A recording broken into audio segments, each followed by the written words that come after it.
Here's some more information for us. How you doing, John? Got the solid numbers there, do you? We're at 142. 142. 142. Okay. Jack Begley and geologist Terry Matheson are monitoring the dig in the TOT-1 shaft as it heads deeper towards the solution channel and hopefully valuables over 200 feet underground.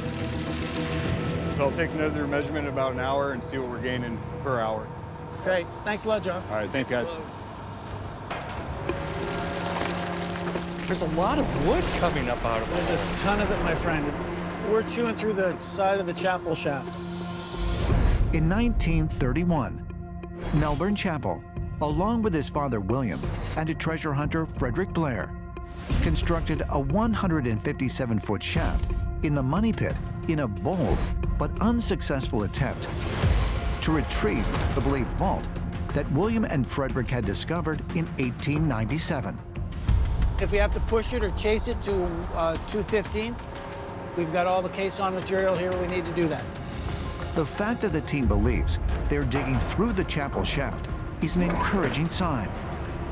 But now the burning question is, once TOT-1 descends below 200 feet, will it encounter the legendary vault?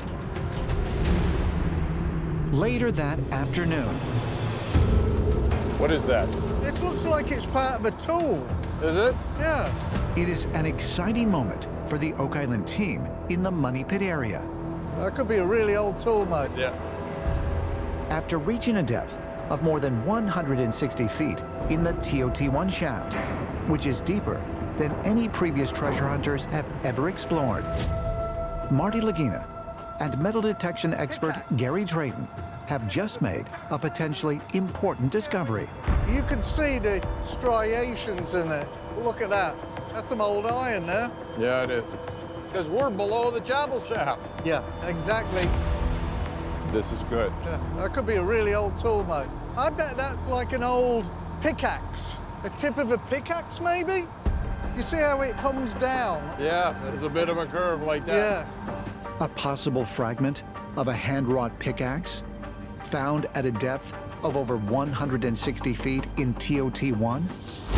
What a sweet find. In 2019, while excavating a shaft less than 5 feet to the northeast, known as RF1, It's an old pickaxe, a broken pickaxe. the Oak Island team recovered part of a similar pickaxe. That's something, man.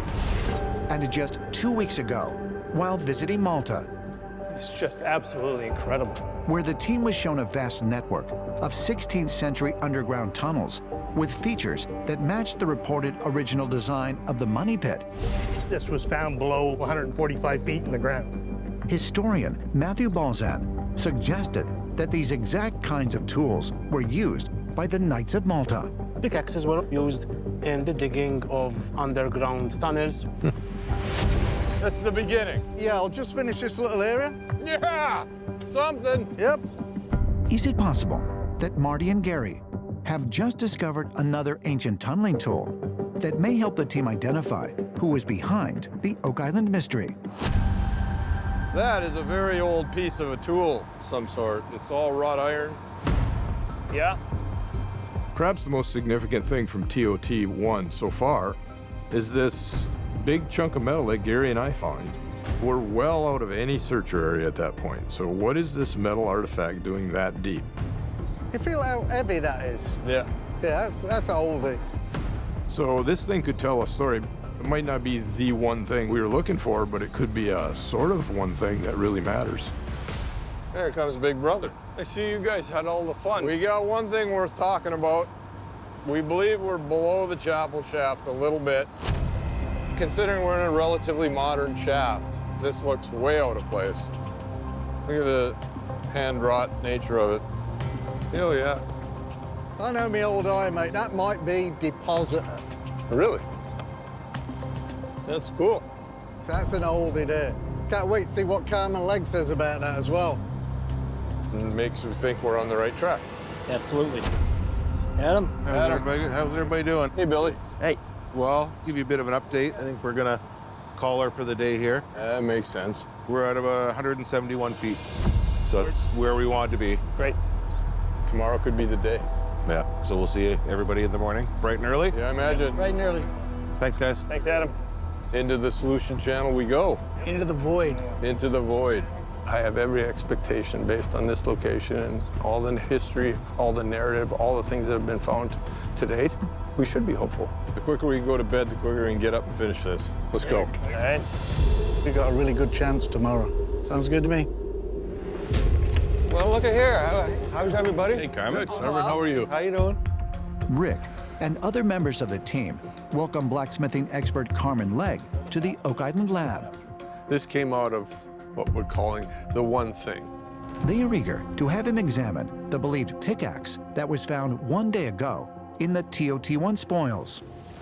We have sought to find irrefutable proof of men working in the money pit at depth, and lo and behold, this item comes out. The interesting thing about this artifact is the depth. It was really deep. Okay.